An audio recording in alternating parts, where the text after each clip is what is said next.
Hello everyone, I am Shane Caballero.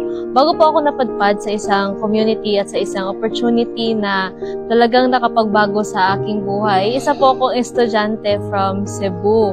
Isa po akong college student and unfortunately, katulad ng ibang estudyante nung tumama ang pandemya, isa po ako doon sa mga napatigil sa pag-aaral dahil sa financial crisis at ang mga magulang ko po ay puro empleyado. At sa kadahilanan na yon, isa po ako sa mga anak na binaunan ng mindset ng mga magulang na mag-aral ka ng mabuti kasi pag nakakuha ka ng magandang grado, makakagraduate ka with flying colors. Pag graduate mo na with flying colors, makakuha ka ng magandang trabaho, magandang sweldo equals to magandang buhay. So, in reality, nakita ko naman po yung reality ng mga empleyado. Marami na rin pong nag-testify na wala talaga po sa pagiging empleyado ang pag-asenso. Well, merong mga empleyado na umasenso, probably kasi mataas na yung ranking nila, mataas na rin yung pinag-aralan, pero kung ikaw ay isang normal lang na empleyado, real talk po sa buhay, tamang-tama lang din. At bilang anak po na gustong maibigay ang lahat sa mga magulang, ay naghanap po ako ng opportunity. Naging tambay po ako for a while nung nagpandemya, but good news po, nasilayan ako ng ganitong opportunity na pwede ko palang gamitin ang galing ko sa pagsa-cellphone, sa online, sa social media, na maging daan siya na ako ay kumita habang nasa bahay. Good news po, long story short, nakita ko itong opportunity and kahit po na walang-wala ako nung time niyon, ginawan ko ng paraan na maging part ng community. And right now, blessing po na ngayon ay nandito na ako sa Ortigas kasama ang buong team ng Digital Master Empire. And from simpleng estudyante na naghahangad lang din ng pagbabago sa buhay, isa po tayo sa mga super blessed. Just recently, naging pasasalamat ko kasi isa na po tayo sa mga meron ng position sa company. Recently, awarded po tayo ng Silver Executive and nakaka-excite kasi aakyat na po tayo ng MOA.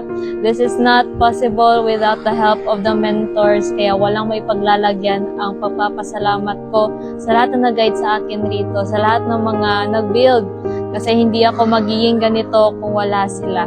From the bottom of my heart, gusto ko talaga magpasalamat kay Mentor Mary Pearl Sir Pamones, kay Mentor Mafe na isa sa mga nag-guide talaga sa akin na nagsimula pa ako dito sa opportunity, and I'm super thankful din po. Gusto ko magpasalamat kay Mentor Aldem Demeteliar, Mentor JR Demeteliar, and Mentor Axel, the big three, kumbaga yung trio po na nag-guide talaga sa Digital Master.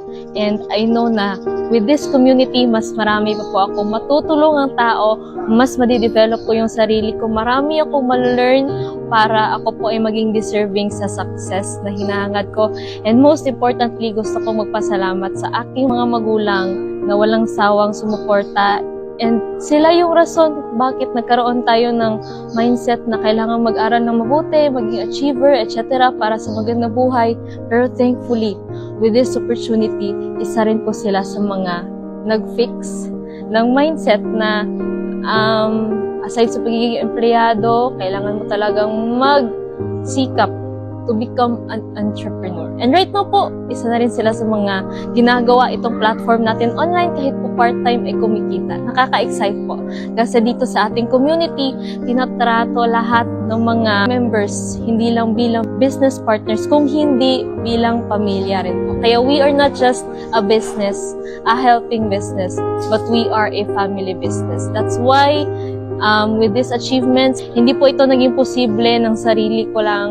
That is with the help of all the mentors, coaches, crosslines, and sa lahat po ng mga nag-guide sa akin rito.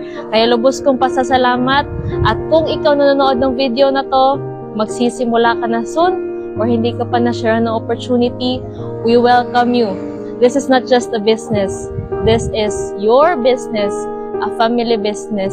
Nahihilahin ka pataas patungo sa mga pangarap.